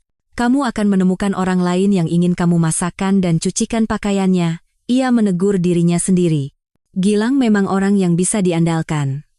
Selain itu, ia jelas bukan dari kalangan gelandangan atau pemalas. Meskipun lemah dan kondisinya belum ideal, ia tidak tinggal diam. Ia memperbaiki saklar lampu, mengganti gagang lemari dapur, dan memperbaiki papan setrika yang sudah mau dibuang oleh Kartika. Dia ingat cara melakukan hal-hal seperti ini, bahkan yang tidak sederhana, berarti sebentar lagi dia akan mengingat semuanya, pikir Tika. Kemudian ternyata ia tidak hanya mengingat itu. Suatu malam, sambil berdiri di dekat jendela mengagumi bulan sabit, ia tiba-tiba berkata, "Selamat tinggal, temanku. Jangan lupakan, temanku." Pukulan ombak dan suara angsa. Dan di langit, bulan musim gugur yang pucat, Kartika melanjutkan tanpa sadar. "Tidak, aku tidak mau puisi itu. Aku tidak mau berpisah denganmu, Tika," seru Gilang tiba-tiba dengan penuh semangat. "Kalau begitu, waspadalah terhadap racun dekadensi," jawab gadis itu bercanda dengan baris dari penyair favoritnya. "Kamu juga suka Chairil Anwar?" Ia gembira.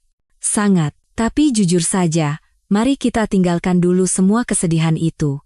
Ada puisinya yang membuat hidup terasa begitu menakutkan. Lebih baik kita mengingat sajak-sajak yang lebih ceria." "Tunggu, bagaimana ini bisa terjadi? Aku ingat puisi, ingat nama-nama penyair, tapi namaku sendiri aku tidak ingat. Bagaimana bisa? Kamu kan dokter, jelaskan padaku." Tidak ada dokter yang bisa menjelaskannya. Otak manusia terlalu rumit, terlalu misterius. Ingatan saja, tidak ada yang bisa mengatakan apa itu, di mana letaknya. Di kepala, di hati? Kemana perginya? Bagaimana kembalinya? Kadang-kadang, tiba-tiba kita teringat sesuatu yang sudah lama terlupakan dari masa kecil, dan kita sendiri tidak mengerti apa itu dan kenapa tiba-tiba muncul. Otakmu bekerja dengan baik. Karena itu, kamu akan dengan mudah mendapatkan kembali ingatanmu. Hanya butuh pemicu, para preman itu. Atau siapapun mereka. Sebenarnya tidak bodoh membawamu keliling kota. Mungkin pemandangan sebuah rumah, atau pohon, atau tiang listrik sekalipun, bisa tiba-tiba mengingatkanmu pada sesuatu, dan sisanya akan ikut teringat. Tidak ada yang teringat. Dalam kondisi demam, panik, stres seperti itu, apa yang diingat pun bisa lupa. Jangan khawatir. Sekarang kamu sudah hampir pulih sepenuhnya. Sebentar lagi kita akan keluar. Sering sekali terjadi, bau tertentu tiba-tiba mengingatkan dengan sangat jelas pada sesuatu yang sudah lama terlupakan. Aku tidak pernah mengalaminya. Aku bahkan tidak bisa mengingat apapun dari masa kecil. Tidak mungkin semuanya hilang dari ingatan, kan? Bagaimana jika tidak kembali? Misalkan aku ditemukan, Dipertemukan dengan orang-orang yang katanya orang tua, saudara, tapi aku tidak mengenali mereka. Aku akan menatap mereka dan berpikir mereka orang asing yang tidak ingin ku kenal. Itu akan sangat mengerikan. Jangan berpikir begitu. Yang penting ada sesuatu yang terpecahkan. Kamu harus tahu siapa dirimu, mendapatkan kembali dokumenmu, lalu sisanya akan menyusul. Sisanya. Kamu tadi sedikit mengalihkan pembicaraanku, Tika. Aku sedang bicara tentang hal lain. Aku tidak ingin kita berpisah. Saat ini, kamu adalah orang terdekatku. Sungguh, maafkan aku jika pengakuan ini tidak pada tempatnya. Sedikit tidak tepat waktu. Tunggu sampai kita menemukan kerabatmu, baru setelah itu kita bicara lebih lanjut, oke? Kata gadis itu dengan lembut namun tegas. Ya, hatinya bergetar. Kata-kata Gilang terasa manis, membuatnya sulit bergerak. Tapi bagaimana ia bisa membiarkan perasaannya mengalir? Ia tidak tahu apa-apa tentang pria yang telah menjadi lebih dari sekadar pasien baginya. Dan mungkin dalam 1 atau 2 hari, ia akan mengetahui sesuatu yang akan membuat hubungan mereka mustahil. Besok, mereka akan mulai mencari kebenaran. Tidak mungkin seorang pria dewasa terus hidup tanpa status apapun. Keesokan harinya, Kartika pulang dengan sebuah tas besar. Ini, aku belikan pakaian untukmu. Kalau tidak, kamu tidak akan bisa keluar. September ini dingin sekali, biasanya orang masih pakai baju tipis. Sekarang rasanya sudah seperti musim hujan. Ini jeans, jaket dengan hoodie, sweater. Coba, pas tidak ukurannya? Kamu jadi keluar uang lagi karena aku. Gilung mengerutkan kening. Memangnya kamu mau keluar pakai apa? Pakai mantelku? Atau jaket rombengmu yang sudah dipakai 5 orang sebelum kamu? Suhu di luar hari ini 15 derajat dan hujan terus. Kita harus pergi ke kantor polisi. Di sana kita buat laporan, atau apalah namanya. Kita jelaskan situasinya dan minta mereka memeriksa daftar orang hilang. Tapi pertama-tama, ke toko sepatu dulu, di dekat sini. Kamu bisa pakai sepatu kets selamamu sampai sana. Mungkin aku bisa pakai ini saja terus. Sepatu kan mahal. Ya, pakai saja, lalu masuk angin lagi dan terbaring sebulan. Terima kasih. Cepat coba bajunya, jangan malu-malu begitu. Nanti kalau ternyata kamu anak miliarder yang diculik untuk tebusan, kamu bisa kembalikan semuanya, canda Tika. Anak yang hebat, ya. Tidak ada miliarder yang mau menebusnya, dan para penculiknya mungkin membuangnya karena tidak berguna. Aku ditemukan, lalu ayahku akan menangis dan berkata, coba kamu diculik lagi sekali lagi, nak, balas Gilang sambil tersenyum. Begitulah, dengan bercanda mereka mencoba meredakan ketegangan. Mereka bersiap-siap pergi ke kantor polisi. Pemuda itu berpikir, mungkin dalam setengah jam, ia akan mengetahui sesuatu tentang dirinya yang belum diketahui. Bagaimana jika itu bukan kabar baik? Bagaimana jika ia seorang penjahat, atau memang gelandangan sejak lama, penipu, dan Kartika akan berpaling darinya dengan ngeri? Pikiran itu yang paling mengganggunya. Tika, di sisi lain, yakin bahwa Gilang akan segera mengetahui tentang keluarganya. Mungkin ia akan langsung menelepon mereka akan segera datang, dan akan ada pelukan, ciuman, dan kegembiraan, sehingga mereka akan melupakannya, menyingkirkannya. Dan Gilang akan pergi, merangkul ibu dan istrinya, hanya melirik sekilas di ambang pintu dan berkata, terima kasih atas segalanya, Tika. Tidak akan kulupakan seumur hidup. Kapan-kapan aku mampir, kembalikan uangmu. Membayangkan bagaimana ia akan pulang sendirian ke tempat di mana tidak ada yang menunggu dan tidak ada yang bisa ia tuangkan sup yang ia masak semalam, terasa menyakitkan. Pikiran-pikiran itu menimbulkan kesedihan yang ia coba sembunyikan dengan senyuman. Duh, Tika, kamu suka sekali mengkhawatirkan hal yang belum terjadi, gadis itu memarahi dirinya sendiri. Nanti kalau semua itu benar-benar terjadi, baru aku izinkan kamu menangis sedikit, tapi hanya sedikit. Dengan pikiran seperti itu, mereka tiba di kantor polisi dan mulai menjelaskan situasinya kepada seorang petugas. Ternyata tidak mudah. Jadi, bagaimana? Anda bilang tidak ingat apa-apa? Apa bisa begitu? Tanya polisi itu dengan bingung. Bisa, Pak. Namanya amnesia. Saya tahu, saya dokter. Bisa karena cedera kepala, stres, atau infeksi. Sekarang sulit untuk dipastikan, Kartika ikut bicara. Anda dokter? Ya sudah, Anda obati saja dia, saran petugas itu. Untuk mengobati seseorang, kita perlu tahu riwayatnya, keluarganya. Mungkin ini penyakit turunan.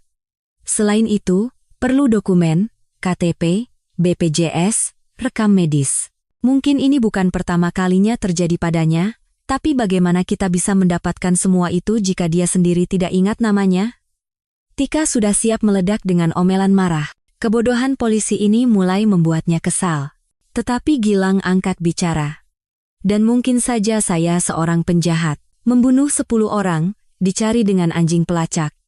Dan Anda di sini hanya duduk-duduk dan bicara. Cek saja di daftar pencarian orang Anda, atau apalah namanya. Benar, kata Tika dengan geram. Dan semua orang yang dilaporkan hilang juga, atau lebih baik, panggilkan kami petugas yang lebih kompeten, detektif, atau semacamnya. Ah, gerutu petugas jaga. Saya akan panggilkan yang mengurus orang hilang. Tapi orang sampai lupa nama, itu. Maaf saja, lucu sekali. Mereka harus menjelaskan lagi apa yang mereka butuhkan, bahkan memberi saran bagaimana cara mencarinya. Aku tidak mengerti bagaimana mereka menangkap penjahat, bagaimana jika Gilang benar-benar buronan. Tetapi petugas yang baru datang lebih cerdas. Ia mencatat informasi yang ada, waktu penemuan, usia sekitar 25-30 tahun, nama diduga Gilang. Itu saja. Sidik jarinya diambil untuk berjaga-jaga. Yah, duduk dan tunggu saja. Dengan informasi sesedikit ini, pencariannya akan lama. Itu pun kalau ada yang mencari selain kalian. Kartika dan Gilang harus menunggu lama. Mereka duduk di kantor polisi, sesekali keluar untuk berjalan-jalan.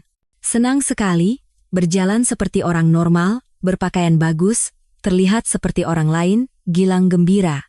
Aku harap sebentar lagi kamu akan menjadi orang yang benar-benar normal, warga negara seutuhnya, dengan KTP, nama keluarga, dan bisa mendapatkan perawatan medis yang layak. Jangan lupakan itu. Kamu harus ke rumah sakit untuk pemeriksaan lengkap, terutama bekas luka di kepalamu itu. Tika, aku tidak butuh perawatan medis lain selain darimu. Pemuda itu tiba-tiba berhenti dan menatap matanya dengan sangat serius. Aku juga tidak butuh keluarga lain. Jangan menolak, kumohon. Saat ini, aku hanya mengenalmu. Terima kasih, Gilang. Tapi tunggu sampai kamu tahu tentang kerabatmu yang lain, dan tentang dirimu sendiri. Kamu tahu aku juga peduli padamu. Tapi apa artinya semua ini jika ternyata kamu punya istri dan anak? Sangat tidak mungkin. Maksudku, kemungkinan besar tidak. Tapi baiklah.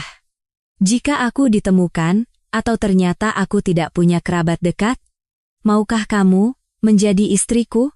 Mau, tapi tunggu. Kamu harus pulih dulu, baik secara fisik maupun hukum, tidak bisa begini. Ayo, kita masuk lagi. Hujan mulai turun. Mereka duduk di bangku di koridor, diam, tidak saling memandang. Kenapa dia begitu?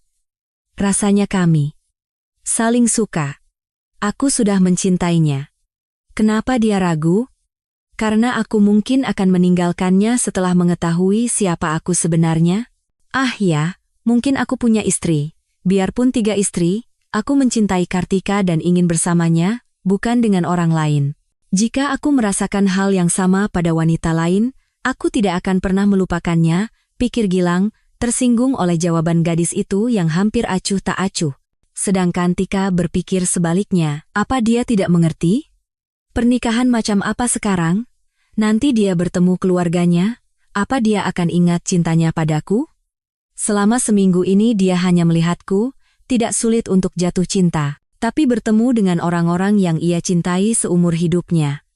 Jika dia mengatakan ini setelah semuanya jelas, itu akan menjadi kebahagiaan. Tapi jika aku sekarang langsung memeluknya sambil berteriak, aku mau. Bukankah itu bodoh? Bukankah itu kejam bagi kami berdua? Maaf, Tika, aku hanya mengatakan apa yang kupikirkan. Aku mencintaimu, bukan jatuh cinta, tapi mencintaimu. Sayang sekali jika kamu tidak percaya, kata Gilang pelan. Maafkan aku juga, dan pahamilah. Aku juga mencintaimu. Ya? Tapi mari kita tunda semua pengakuan dan lamaran ini sampai kamu mengetahui segalanya. Setuju. Tapi kamu salah jika berpikir akan ada yang berubah. Aku harap begitu. Kartika memegang tangannya. Mereka duduk seperti itu sampai petugas memanggil, silakan masuk, yang hilang. Ini, datanya sudah datang. Lihat. Maaf membuat kalian menunggu, sidik jarinya diperiksa di database, semuanya cocok. Waktu kehilangan Anda, dan sidik jari yang diambil di rumah Anda saat dilaporkan hilang. Tapi ternyata, nama Anda bukan Gilang, tapi Raditya. Dan maaf, Anda dinyatakan meninggal sebulan yang lalu. Pembunuhnya sudah mengaku, katanya mereka membakar Anda sampai habis dan menyebarkan abunya. Keluarga Anda sekarang menunggu. Anda juga bukan dari kota ini. Bagaimana Anda bisa sampai di sini, tidak diketahui. Anda harus pulang untuk mengurus semuanya dan memberikan kesaksian. Yang mencari Anda adalah ayah Anda, Bapak Surya Mahendra. Ini nomor teleponnya. Mau menelepon sendiri? Hati-hati, ya. Jangan sampai beliau kaget dan kenapa-kenapa. Ini alamatnya. Nanti kami akan butuh alamat Anda juga. Ya, saya. Raditya mengeluarkan suara lirih, mengambil kertas dengan nomor telepon, dan keluar dari ruangan.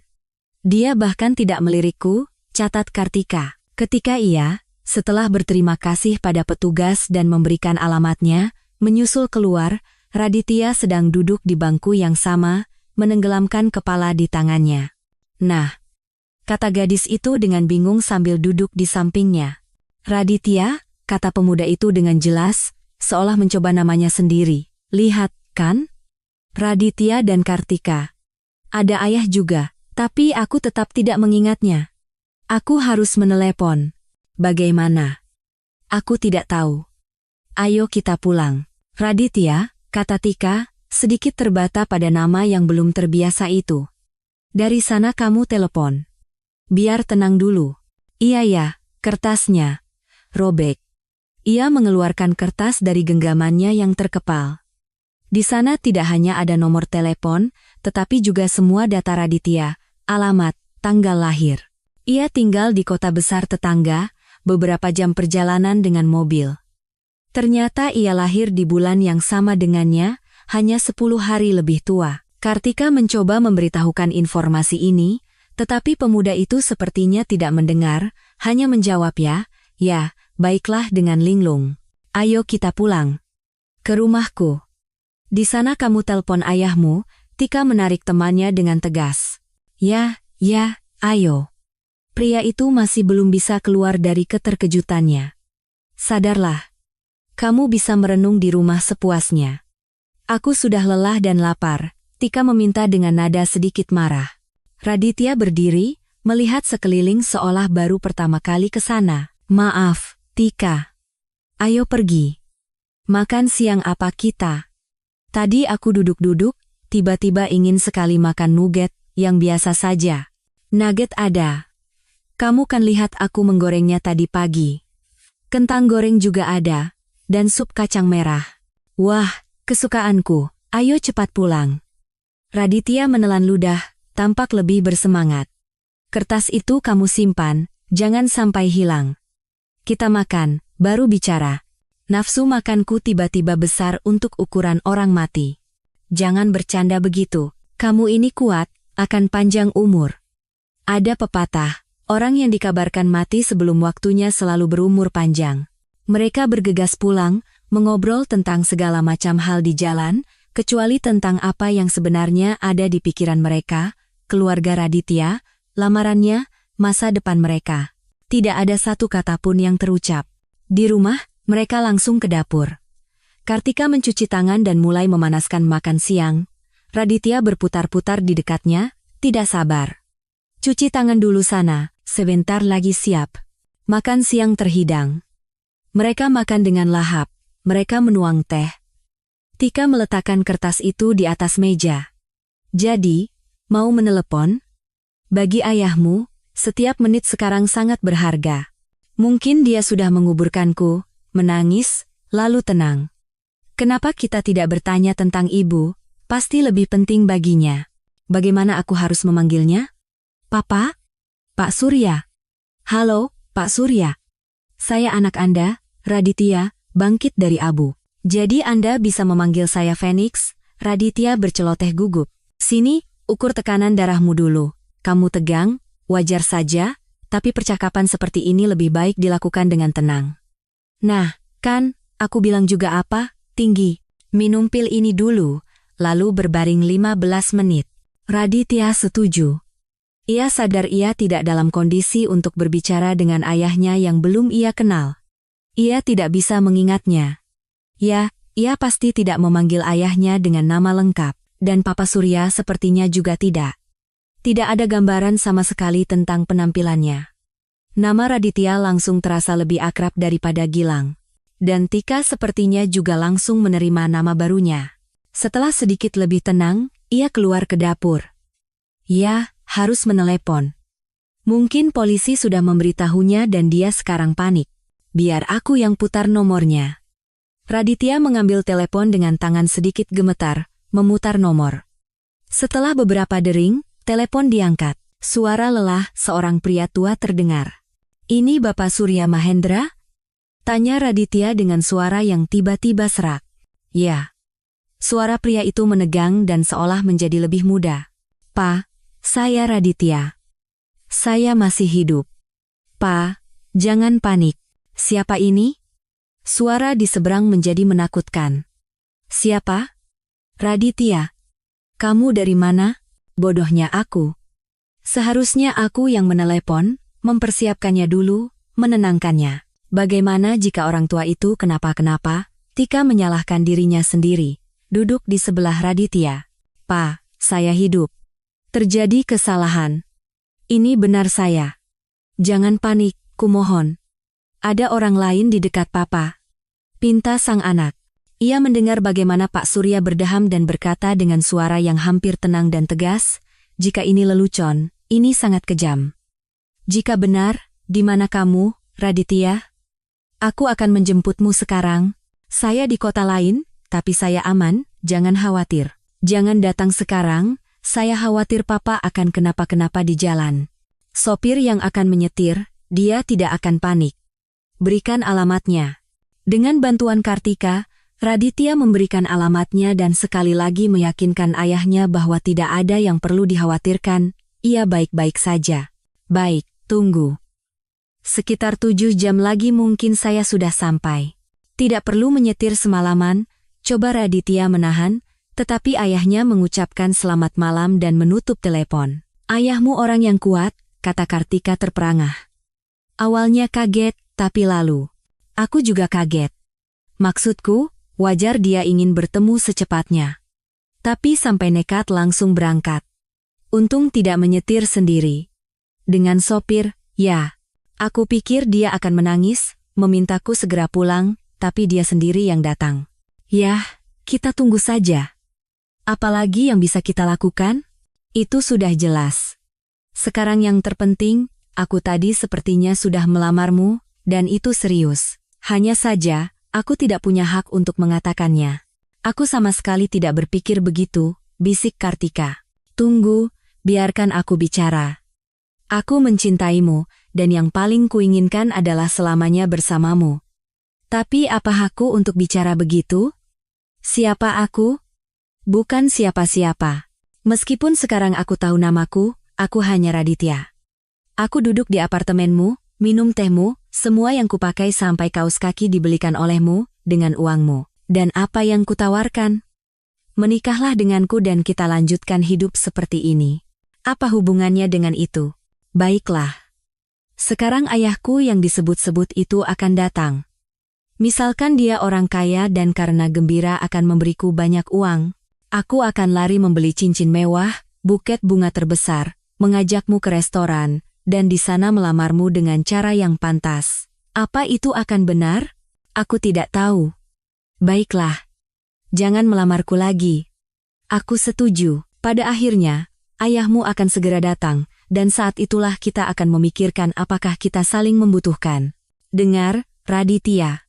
Pernikahan apa? Kita baru kenal seminggu.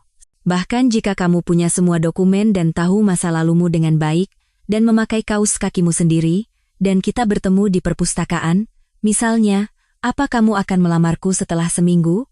Apa aku akan menerimanya begitu saja? Mari kita tunda dulu semua pembicaraan ini. Kita lihat apa yang akan terjadi selanjutnya. Mungkin, ia berpaling, mencoba menyembunyikan air matanya. Sayangku, jangan menangis. Dari pihakku, hanya ada satu hal, dalam waktu dekat aku akan membangun kembali hidupku, dan melakukan segalanya agar kamu tidak pernah meragukanku, dan tidak menyesali pertemuan kita. Kita bicara tentang apa ini? Tika tersenyum sambil menyeka air mata. Memang benar, kita baru saja berkenalan, tapi sudah mencoba merencanakan seluruh hidup. Aku hanya mencintaimu, mengerti? Aku tidak tahu apa yang akan terjadi selanjutnya. Tapi saat ini aku bahagia. Mereka bangun beberapa jam kemudian, bersama-sama. Tika melirik jam dan melompat. Raditya, cepat. Ayahmu sebentar lagi datang. Bangun, berpakaian, kita harus menyambutnya. Apa? Kemana dia datang? Raditya tidak mengerti. Ia sudah bangun dan duduk di tempat tidur dengan ekspresi bahagia. Kesini. Apa kamu hilang ingatan lagi? Bangun. Rapikan dirimu. Aduh, aku bahkan belum sempat memasak apa-apa. Begini cara kita menyambutnya. Raditya juga mulai berpakaian, tetapi tidak menunjukkan ketergesaan atau kecemasan. Tahu tidak, Tika? Aku sudah tidak peduli lagi siapa ayahku, apa yang akan terjadi selanjutnya. Selama ada kamu, aku siap memulai segalanya dari awal. Sungguh. Bahkan siap dipanggil Gilang lagi. Tidak ada Gilang. Raditya, cuci muka sana. Ayahmu sudah di jalan. Ia pergi ke dapur, dengan panik memikirkan apa yang akan ia sajikan untuk orang yang mungkin akan menjadi kerabatnya. Mereka masih sibuk bersiap-siap ketika bel pintu berbunyi dengan keras. Raditya membeku sejenak, lalu menarik napas dalam-dalam, mencoba menenangkan diri, dan mendekati pintu. Ia membukanya. Adegan bisu berlangsung selama 1 menit. Pemuda itu dan seorang pria parubaya yang tegap dan beruban saling menatap dengan terkejut. Ayah. Akhirnya Raditya berhasil berkata. Kedua pria itu melangkah maju dan berpelukan erat. Kartika, dengan jari di bibirnya, menyaksikan adegan itu dengan air mata berlinang. Kemudian ia sadar. Silakan masuk, Pak Surya, katanya. Kami sangat menunggu Bapak. Ayah, ini Tika. Malaikat pelindungku, penyelamatku, dan calon istriku, kata Raditya. Senang bertemu dengan Anda, kata pria itu sambil masuk dan menutup pintu. Saya tidak tahu harus mulai bicara dari mana. Saya sudah pasrah dengan kematianmu. Saya pikir, mungkin jasadnya, atau sisa-sisanya, akan ditemukan. Jika tidak, setidaknya membuat nisan kosong di samping makam ibumu. Saya sudah menunggu, dan akhirnya, kamu hidup. Bahkan mau menikah. Bagaimana semua ini bisa terjadi? Pembunuhmu kan sudah mau diadili, mereka sudah mengaku. Tunggu, ayah. Sepertinya aku mulai mengingat. Aku kan kehilangan ingatan, bahkan tidak tahu namaku. Tapi sekarang tiba-tiba, sungguh, aku ingat. Ada 2 orang, maksudku lebih banyak. Satu namanya Fikar, satu lagi si kecil. Lalu ada lagi yang lain. Ya, aku pernah melihat mereka. Mereka pernah datang menemuimu sebelumnya. Ya, nak. Memang begitu. Di dalam ruangan, ayah dan anak itu duduk di meja, saling menatap dan seolah tidak mau melepaskan tangan satu sama lain. Mereka seolah takut akan dipisahkan lagi, pikir Kartika sambil menatap kedua pria itu. Kamu benar-benar tidak ingat apa-apa? Maksudku, tidak ingat sampai sekarang? Kenapa? Mereka membiusku dengan narkoba? Tidak. Mereka memukul kepalamu. Ini bekas lukanya. Sekarang aku tiba-tiba ingat, semuanya sekaligus. Seperti longsoran salju di kepala. Ya, kamu diculik. Fikar itu, Fikar Andrean, dia adalah sainganku, lalu dia ingin menggabungkan bisnisnya dengan bisnisku. Awalnya aku setuju, aku sudah lelah dengan persaingan ini, tapi kemudian aku lihat syaratnya sangat tidak menguntungkan bagiku. Aku menolak. Kamu, sebagai pengacara di perusahaan, juga menyarankanku untuk tidak melakukannya. Fikar menjadi murka, mengancamku dan kamu. Tapi sebelumnya urusan kami selalu profesional, aku tidak berpikir dia akan nekat. Paling-paling marah-marah, lalu tenang. Siapa sangka, ternyata dia memutuskan untuk balas dendam, dan melalui kamu. Dia tahu kamu satu-satunya orang terdekatku setelah ibumu, Tania, meninggal. Mereka menculikku seperti anak kecil, ayah. Bayangkan.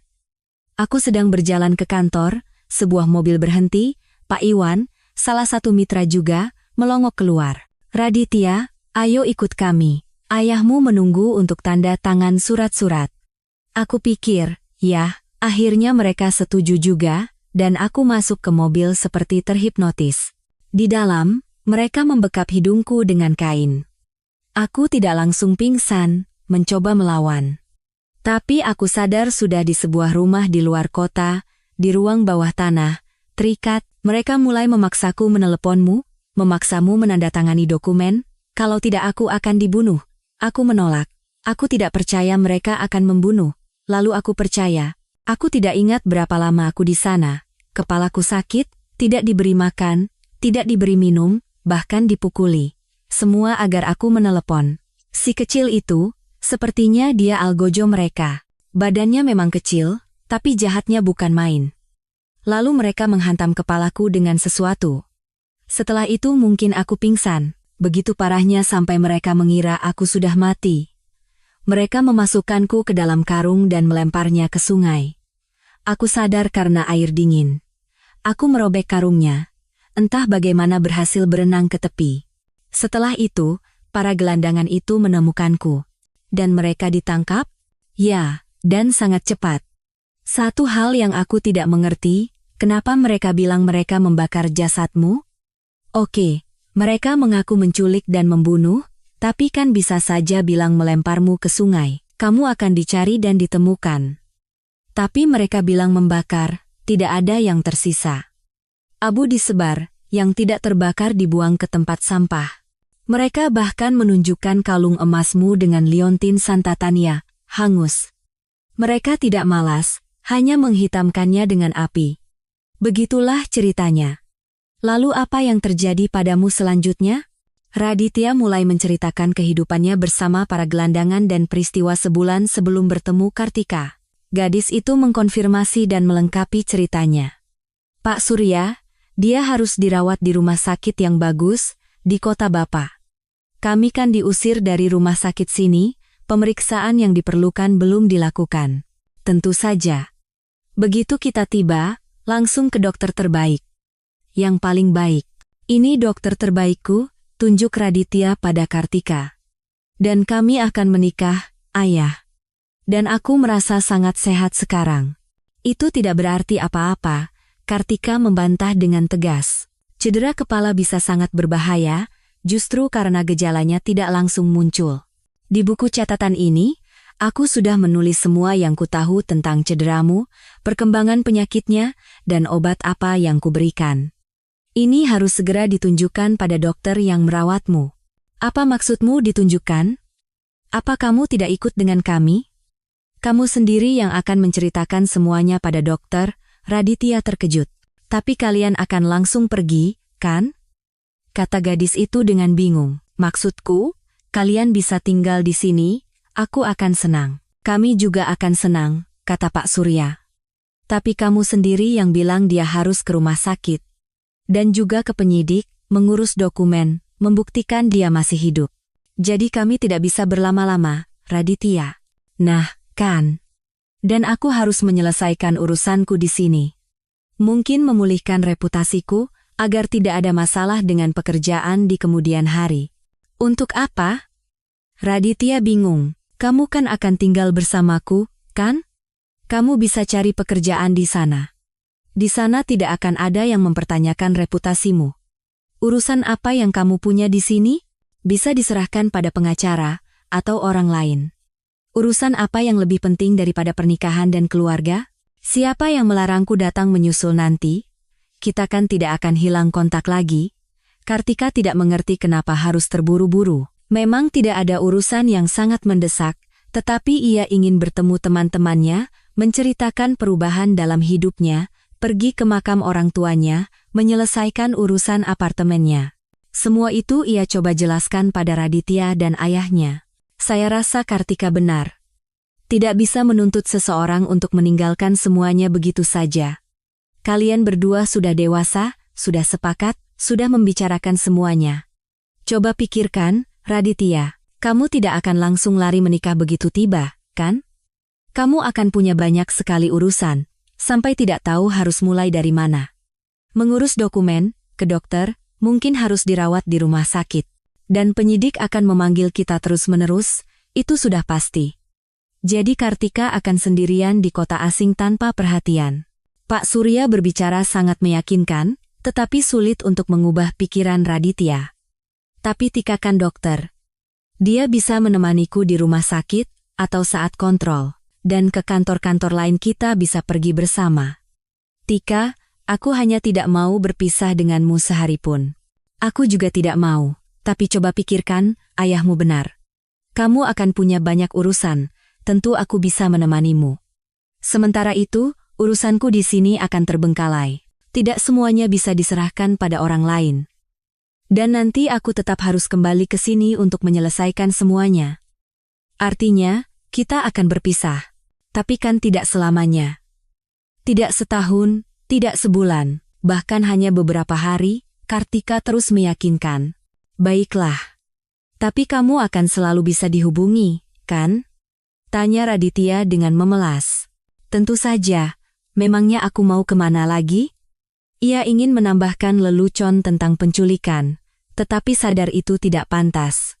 Terlalu menyakitkan bagi kekasihnya, dan terutama bagi ayahnya. Kalian akan berangkat hari ini? Sebaiknya kalian istirahat dulu. Perjalanan ke sini pasti melelahkan, dan kalian sangat tegang. Memang, tapi di sana aku punya urusan. Aku kan pergi begitu saja, tidak memberitahu siapa-siapa, tidak meninggalkan instruksi. Besok pagi aku harus ada di kantor. Jadi lebih baik berangkat siang ini agar bisa bermalam di rumah. Sopir juga pasti lelah, 2 malam di belakang kemudi. Meskipun dia anak yang kuat, namanya Khalil. Ingat dia, Raditya. Setelah perdebatan singkat, ayah dan anak itu memutuskan untuk kembali hari ini juga. Tika tinggal. Ia memberi makan ayah, anak, dan sopir, yang ternyata Raditya ingat dengan baik lalu mengantar mereka. Ia bersikap tenang dan ceria, tidak menunjukkan kesedihannya. Tetapi ketika pintu di belakang kekasihnya tertutup, ia merasa sedih. Mungkin seharusnya aku ikut. Urusanku tidak begitu mendesak, dan aku sudah tidak ingin melakukannya lagi. Kapan aku bisa menyusul Raditya? Aku berjanji secepatnya. Seandainya bisa, aku akan lari ke sana sekarang juga. Ia tidak takut Raditya akan melupakannya, tetapi kemungkinan itu tidak bisa dikesampingkan. Sekarang mereka sedang dalam perjalanan, berbicara dengan ayah, tentang apa? Tentang masa lalu, tentang kehidupan di mana tidak ada dirinya. Kartika, nanti mereka akan tiba di rumah yang tidak ia kenal, di mana tidak ada satu detail pun yang mengingatkannya. Padahal mereka baru kenal sebentar. Baik ayah maupun Raditya tidak pernah menyebutkan wanita lain. Artinya, kekasihnya setidaknya belum pernah menikah, tapi pasti ada gadis-gadis atau wanita lain dalam hidupnya. Untuk merayakan kembalinya putranya yang ajaib, Pak Surya mungkin akan mengadakan pesta kecil. Mengabarkan kegembiraan ini kepada teman-teman. Mereka akan datang memberi selamat, dan di antara mereka pasti ada wanita yang pernah dikenal Raditya sebelumnya. Cukup. Tika memarahi dirinya sendiri dengan kesal. Terus saja berkhayal. Jika dia ingin meninggalkanku, dia bisa melakukannya bahkan jika aku ada di sampingnya setiap menit. Sudah waktunya mengurus urusannya, menyambut kepindahan ke tempat tinggal baru, ke kehidupan baru. Raditya dan ayahnya memang membicarakan masa lalu. Pak Surya mencoba mencari tahu secara tidak langsung, apakah ingatan putranya sudah pulih sepenuhnya. Anehnya, Raditya mengingat hal-hal yang paling penting, tetapi sepertinya ia lebih tertarik pada hal-hal baru yang mengisi hidupnya sekarang. Ayah, apa ayah tidak suka dengan Tikaku? Ia memotong pembicaraan ayahnya tentang ingatkah kamu? Kenapa kamu berpikir begitu? Tidak, Ayah sangat menyukainya. Gadis yang manis. Dan dia dokter, itu juga bagus. Artinya dia akan merawatku tanpa pamrih dan dengan sepenuh hati? Senyum sang anak. Bukan. Artinya dia baik, penyayang, juga perhatian dan cerdas. Itulah pendapatku tentang orang yang memilih profesi ini. Ya, itu tidak bisa disangkal darinya. Dia memang luar biasa. Tapi kenapa dia tidak bekerja? Aku tidak mengerti. Justru karena aku. Dia tidak menceritakan detailnya, tapi sepertinya dia akan menemukanku, seorang gelandangan, di jalan, membawaku ke rumah sakit. Di sana terjadi keributan, lalu dia dipecat. Dan aku mau dibawa kemana? Dia membawaku ke rumahnya. Ayah, aku belum pernah menikah sebelumnya, kan? Atau semacamnya. Itu aku tidak ingat sama sekali. Ketika aku memikirkan wanita, yang terbayang kebanyakan Tika, atau ibu, sepertinya aku selalu mengingatnya. Maksudku, bukan nama atau suaranya, tapi matanya, rambutnya, anting-anting dengan batu ungu itu. Ya, dengan batu kecubung. Itu juga tersimpan. Nanti kita ke makam, membersihkannya sebelum musim hujan. Tapi pertama-tama, ke dokter. Baik. Tika memang sangat baik. Dan yang utama, kami punya banyak kesamaan. Buku dan film yang kami suka sama, banyak pemikiran kami yang sejalan. Sungguh menakjubkan. Aku sangat senang kamu datang, senang karena aku mengingat semuanya, tapi aku sangat menyesal meninggalkan Tika. Dan menyesal dia tidak ikut dengan kita. Aku harus meneleponnya segera. Begitu tiba, mereka tentu saja langsung pulang ke rumah, di mana Raditya, sambil berjalan-jalan di kamar-kamar villa besar itu, mengingat setiap benda dan bersamaan dengan itu, peristiwa masa lalu. Dan ia membayangkan bahwa sebentar lagi istri tercintanya akan ada di sini. Ia masuk ke kamarnya, duduk di meja tulis, mulai membereskan beberapa kertas. Ayahnya masuk. Pekerjaanmu tidak lupa, kan? Besok pagi kamu ke kantor. Aku sudah memberitahu semua orang tentang kebangkitanmu. Lupa sih tidak, tapi mungkin akan teringat lagi sambil bekerja. Ke dokter juga harus. Bekas luka ini masih nyeri. Buku catatan Tika tidak lupa, kan? Tentu saja tidak, ada di sini. Biar aku telepon sekarang, aku atur jadwal agar kamu diterima. Aku sendiri akan ke kantor. Rutinitas biasa dimulai. Raditya mengunjungi dokter, menjalani pemeriksaan yang diperlukan, dan menemukan bahwa secara umum ia baik-baik saja. Hanya perlu memperbaiki luka di kepalanya yang tidak sembuh dengan baik. Operasi ini lebih bersifat kosmetik, tetapi tidak boleh ditunda. Saya akan jadwalkan Anda untuk prosedur ini. Persiapkan diri, dan kita bisa mulai. Saya ingin menunggu istri saya datang, kata Raditya. Dengan kekasihnya, mereka berkomunikasi setiap hari, bahkan lebih dari sekali. Ia sedang menyelesaikan urusannya, yang ternyata lebih banyak dari yang diperkirakan. Raditya masih harus menghadapi satu urusan yang tidak menyenangkan tetapi mendesak, bertemu dengan penyidik yang menangani kasus pembunuhannya. Para tersangka bahkan senang, setidaknya mereka tidak akan dituduh membunuh. Meskipun penculikan dan penganiayaan berat juga mengancam dengan hukuman yang tidak ringan. Para preman itu sudah pasrah dengan pengungkapan mereka dan segera, dalam konfrontasi, menjelaskan apa yang terjadi dan bahkan meminta maaf pada Raditya. Kami tidak punya masalah pribadi denganmu, kawan. Tapi ayahmu itu yang keras kepala, dia yang salah. Kenapa pada pemeriksaan awal kalian bilang telah membakar jasad orang ini? Tanya penyidik. Yah. Pertama, kami memang berencana begitu, tapi kemudian kami pikir, berapa lama waktu yang dibutuhkan untuk membakar orang sampai habis, belum lagi baunya akan menyebar ke seluruh lingkungan, jadi kami putuskan untuk membuangnya ke air. Kami masukkan ke karung sampah, dengan batu-batu. Kami pikir dia sudah mati, tidak akan mengapung, dan tidak akan ditemukan dalam waktu dekat. Setahun kemudian, ikan-ikan akan memakannya sampai tidak bisa dikenali. Kedua, maaf saja, kami ingin membuat ayahnya lebih menderita. Kalau dibilang ke sungai, akan dicari dan ditemukan. Kalau dibakar, ya sudah, dibakar. Kamu tidak akan melihat anakmu lagi, Surya. Tidak mati, tidak hidup. tidak akan ada makam untuk menaruh bunga. Kami pikir mungkin dia akan kena serangan jantung, si tua bodoh itu. Menyesal karena tidak menandatangani apa yang seharusnya. Sayang bisnis, kehilangan anak. Tapi dia tidak kehilangan, seperti yang kalian lihat, kata Raditya, terkejut dengan rencana keji itu. Sayang sekali kami tidak menghabisinya. Tapi kamu kan sudah seperti mayat, bahkan tidak bernapas. Tidak. Kami senang kamu masih hidup, mungkin kami bisa lebih cepat bebas. Jangan berharap, potong Raditya. Konfrontasi berakhir di situ. Para penjahat menunggu hukuman, sementara Raditya harus membangun kembali hidupnya dan melanjutkannya. Tetapi yang terpenting baginya bukanlah memulihkan masa lalu, melainkan hal baru yang muncul berkat pembunuhannya yang gagal, yaitu hubungannya dengan Kartika. Ia harus segera datang menemuinya. Tika sendiri sebagian besar sudah menyelesaikan urusannya.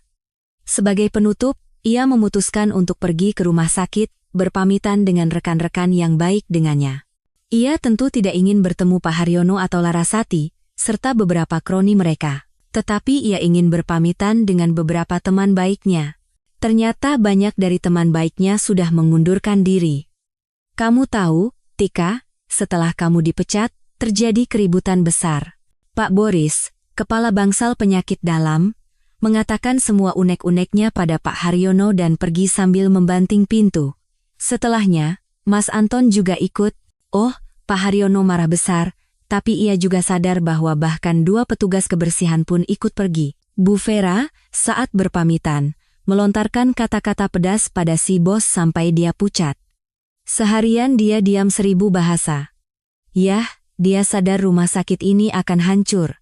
Pasien juga banyak yang keluar lebih awal, ada yang pulang, ada yang pindah ke rumah sakit lain. Aku juga sudah mengajukan surat pengunduran diri, sudah diterima di klinik swasta lain. Di sana kondisinya jauh lebih baik. Kamu mau ikut juga? Aku bisa bantu, salah satu perawat bercerita dengan antusias. Tidak, Kak, aku kesini hanya untuk berpamitan. Aku mau pindah. Mau menikah, akhirnya Kartika bisa menyela. Apa? Wah, selamat. Dengan siapa? Aku kenal tidak. Kamu pindah kemana? Ke luar negeri. Gadis itu memberondong pertanyaan. Yang lain ikut penasaran. Kartika terpaksa menceritakan kisah cintanya secara singkat. Tertarik oleh seruan kaget, Pak Haryono yang muram pun melongok ke ruang dokter. Melihat Kartika, ia marah. Kenapa ada orang luar di sini? Orang yang sudah dipecat, dengan catatan buruk pula. Siapa yang mengizinkan Anda masuk, Bu Kartika? Siapa lagi yang mau dipecat? Kami. Hampir serempak semua yang hadir menjawab. Dan Kartika menambahkan, untuk catatan buruk yang Anda tulis di surat pengalaman kerja saya, Anda harus bertanggung jawab. Saya sudah menemui pengacara. Pak Haryono yang marah besar keluar ke koridor. Tetapi Kartika juga tidak bisa berlama-lama. Ia harus bergegas bertemu teman kepercayaannya yang ia titipkan apartemennya. Ia memutuskan untuk menyewakannya dulu, baru nanti setelah semuanya stabil, menjualnya. Bukan karena ia tidak percaya pada Raditya, atau khawatir pernikahan mereka tidak akan berhasil. Ia percaya dengan sepenuh hati, kalau tidak, ia tidak akan pergi. Hanya saja ia tidak terbiasa hidup bergantung pada orang lain. Sejak kehilangan orang tua saat masih kuliah, ia harus bekerja sambilan dan menyewakan 1 kamar di apartemennya agar tidak bergantung pada siapapun. Apalagi sekarang, untuk sementara, akan ada sedikit pemasukan dari sewa apartemen. Nanti, setelah berdiskusi dengan Raditya, ia bisa menjualnya, memikirkan rumah sendiri di kota besar. Setelah menyelesaikan urusan itu, ia pulang ke rumah, duduk di dapurnya yang mungkin untuk terakhir kali, tanpa rasa sedih yang berlebihan. Kartika menunggu telepon dari kekasihnya. Mereka harus membicarakan kapan dan bagaimana ia akan datang menemuinya. Tetapi alih-alih dering telepon, terdengar bel pintu. Sedikit terkejut, Kartika mendekat, membuka pintu, dan melihat Raditya. Kamu di sini? Bagaimana? Kenapa? Ia terkejut dan gembira. Aku datang menjemputmu. Aku tidak tahan hidup tanpamu. Lagi pula, nanti ada yang membujukmu untuk tidak pergi, untuk tetap di sini. Makanya aku datang. Kamu sudah siap-siap, kan? Jawab Raditya sambil memeluk gadis itu. Tak lama kemudian, mereka sudah dalam perjalanan pulang ke rumah mereka bersama, di mana keduanya yakin akan hidup bahagia selamanya. Kartika tidak hanya berhasil memulihkan reputasinya, menyingkirkan catatan buruk itu. Tak lama kemudian, ia menjadi pemilik sebuah klinik swasta. Uang dari penjualan apartemennya, serta bantuan dari mertua dan suaminya, membantunya mendirikan usahanya. Klinik yang awalnya kecil itu berkembang pesat. Tika punya banyak kenalan dokter yang sangat baik, yang ia undang untuk bekerja bersamanya. Hanya dalam setahun, ia berhasil mengembangkan usahanya sehingga tidak lagi membutuhkan bantuan finansial dari siapapun. Seandainya butuh pun, ia tidak akan merasakannya, karena ia punya keluarganya sendiri, dan Kartika merasa sangat bahagia. Ia dan Raditya tidak pernah bertengkar, kecuali mungkin soal istrinya yang terlalu banyak menghabiskan waktu di tempat kerja. Terkadang Raditya harus menjemputnya di malam hari ketika Tika terlalu lama bekerja. Rekan-rekannya tersenyum melihat bagaimana sang suami masuk ke ruangannya. Banyak yang tidak bisa menahan desahan iri. Beruntung sekali, cinta yang begitu besar, perhatian yang luar biasa. Dan Raditya masuk ke ruangan istrinya, menciumnya, dan menegur, apalagi ini, harus menjemput istri sendiri dengan paksa? Kamu kan bukan anak kecil lagi, Tika. Sudah 6 bulan, loh, katanya sambil mengelus perut istrinya yang membuncit. Aku kan tidak mengangkat batu, hanya duduk di meja. Jadi kami baik-baik saja, ia membela diri, dan teringat pertemuan pertama mereka. Mereka sering mengenang hari yang dingin dan hujan itu, yang membawa kebahagiaan begitu besar. Sekarang, di luar musim dingin, semua orang bersiap menyambut tahun baru. Bagiku, tahun baru yang sebenarnya sudah datang lebih dari setahun yang lalu, di bulan September, dan hari itu akan selalu kurayakan sebagai hari libur terpenting, kata Raditya.